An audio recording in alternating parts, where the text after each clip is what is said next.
We exist in the luxury of an illusion, and the illusion is that we have all the water that we need to live any way we want to. We have beautiful landscaping, we have swimming pools, we have everything we could ever want. We can turn on the tap and get all we need to drink, we can take a long hot shower.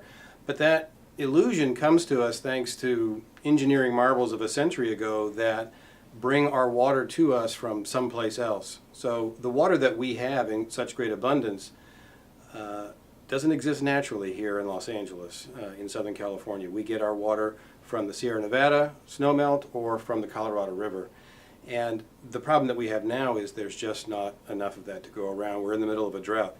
We don't feel it yet because the water's still flowing, but we're in the midst of the worst drought in, by some estimations, over 500 years. Moving on from the fact that we've been abusive about how we control water in this city.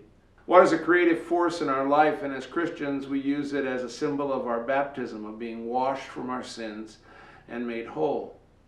But we can't really be washed from our sins unless we think about how our water practices affect other people.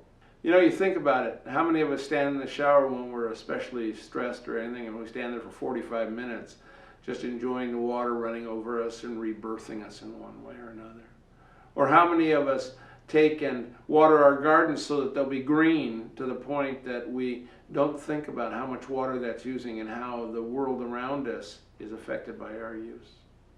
Now it's time we have to think about that.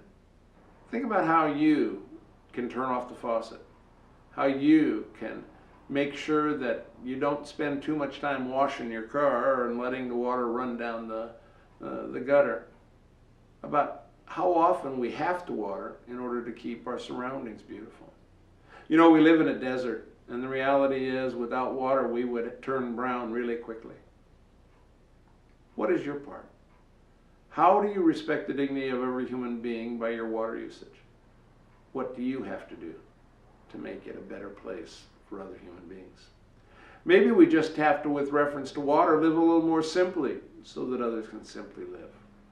You know, people can't go around and buying bottled water all the time and drinking it, especially people on Skid Row or people in families who can't afford to even pay the rent.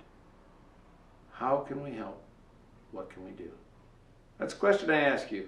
Think about it. Let me know what you think.